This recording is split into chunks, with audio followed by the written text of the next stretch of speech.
Well, hello guys. I am back. I made one video and disappeared, but that's because I had a fight of my own. North again! Again! Come on, And yeah, I am back to make more picks. But before I make more picks, I want to review my picks from last time. So, last time I did 2 PFL fights. I did Chris Cyborg and Francis Ngannou, and those were actually both perfect picks. I had Chris Cyborg by decision. She won by decision. Francis Ngannou, first round, KO TKO. That's what happened. So 2 perfect picks to start it off. And then we go to the UFC, and I picked Darren Elkins by decision. Again, another perfect pick. Perfect pick meaning, of course, I picked the method and the person. Then in Jake Hadley versus Cameron Smotherman, I had picked Jake Hadley by decision, but I was wrong.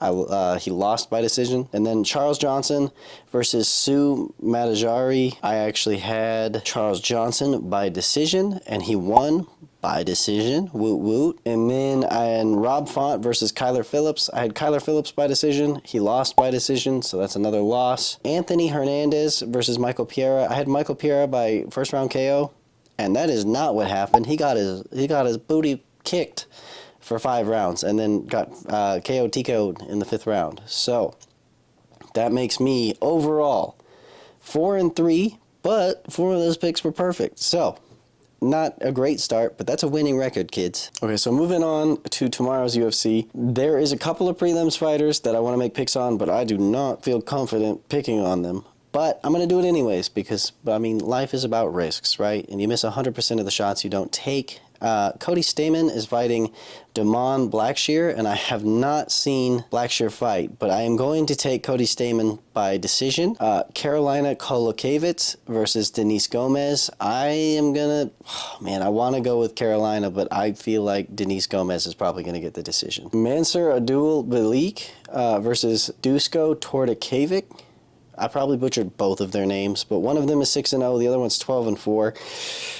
I mean, one of them has 20 fights and one of them has 6 fights, so it's a dicey matchup, but I'll always go with the undefeated guy. I'm going to say by decision because I don't know what to expect. Luana Pinheiro versus Jillian Robertson. Honestly, that fight's tough. It's close to call, but I am going to take Jillian Robertson by decision. Both of them have good enough grappling that I don't see either one of them subbing each other, but watch me be wrong just because I said that. Moving on, we have Gaston Bolarenos versus Cortavius Ramanos, and that's 7-4 versus 9-2. Man, Gaston got standing TKO'd, and I haven't seen it, but he got standing TKO'd in 2024, and if you don't take enough time for your brain to heal, sometimes history repeats itself. Cortavius also coming off of a knockout loss,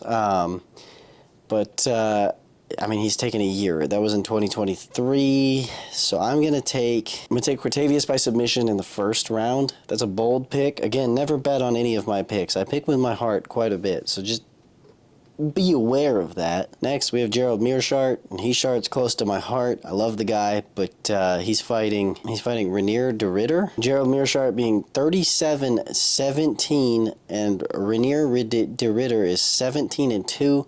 He did lose by retirement once, and he lost by decision once. 17-2 is a really good record. I'm going to go ahead and say de Ridder. I'm going to say by TKO round 1. He's a submission artist, but I could see it being a TKO or a submission. It's going to be an early finish, I think. And next, we have Neil Magny, who's 29-13, versus Carlos Prates, who's 20-6. Both fantastic records.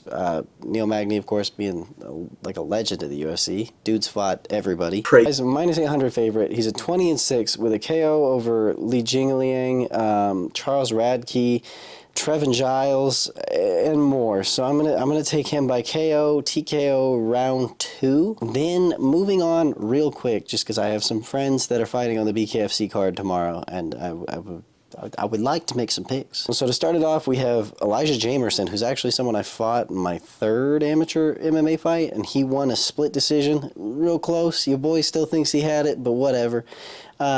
He's fighting Paul Craig, and let me tell you firsthand, the dude is so explosive. I think he gets it done in 1 or 2 rounds. I think he's somebody to watch in bare knuckle. He's gonna he's going to hurt people. He's good. Next, we have Leo Bercier. He's a legend in Montana combat sports. I actually don't know who he's fighting, just to show my own bias. The first pick, confident in. This pick, I don't know the other guy, but I'm always going to root for Leo. And then the next fight I'm excited for is Louis Lopez versus Robert Amaz. And Robert Amaz is 3-3. Lopez is 3-4 in bare knuckle, but Lopez, again, another guy, super explosive. I mean, I've known Louis forever. I'm again picking with my heart, but I also think he has the skills to pay the bills, and I think Louis gets it done. I think with a finish. Next, we have Christian Torres, who's 2-5 in bare knuckle versus Dallas Davidson. Dallas Davidson being 2-3 in bare knuckle, but again, bias. Much bias. I think Dallas, the dentist, is a fucking stud. I hope he gets it done with a knockout. Again, don't bet on any of these. I'm super biased. But if you're here at this point in the video, good. Next, we have Corey Willis, who's making his bare knuckle debut, versus Brady Meister, who's 1-0 in bare knuckle. I actually, not my last fight, but the fight before it in July was against a guy from his gym. I mean, it's a decent gym. He bought Counterpunch from Joe Riggs when Joe Riggs moved back to Arizona. I assume Meister's going to win that fight. It feels like they're setting him up for a slam dunk. Montana guy versus not Montana guy. No brainer, in my opinion. Next, we have Brian Atchison. He's 2-0. Again, Montana guy. I'm biased. I've met Brian. He's very nice. Versus Scott Robert, who's 1-0. I'm going to take Atchison, first round knockout. Again, bias pick. Next, we have a guy whose fights I have commentated for a few times, bare knuckle even, and that's Timmy Mason. So his bare knuckle record's 1-1, but I've seen him. I hope I don't get him in trouble for saying that, but I've commentated bare knuckle fights of his, and he's done much better than that. Versus Brandon Allen, who's 4-1. Brandon Allen's a tough customer. I'm gonna be honest. I'm not gonna show my bias in this fight. I'm rooting for Timmy, but I don't know. That's a tough customer. I don't actually want to make a pick in that fight, just because. And then the main event is Kai Stewart. I mean, he's commentated some of my fights. We've known each other forever. He's the champion. He's actually a -230 favorite, which surprised me. And he's fighting Jimmy Rivera. And I think Jimmy Rivera is going to be his toughest fight by far. But I think Kai gets it done by decision. Again, biased, but that is what I think happens. I think Kai is just fantastic at bare knuckle, and obviously rooting for him either way. But I think he gets it done. And so those are my picks. We'll see how I do this time. Thanks for watching. Remember to like and subscribe.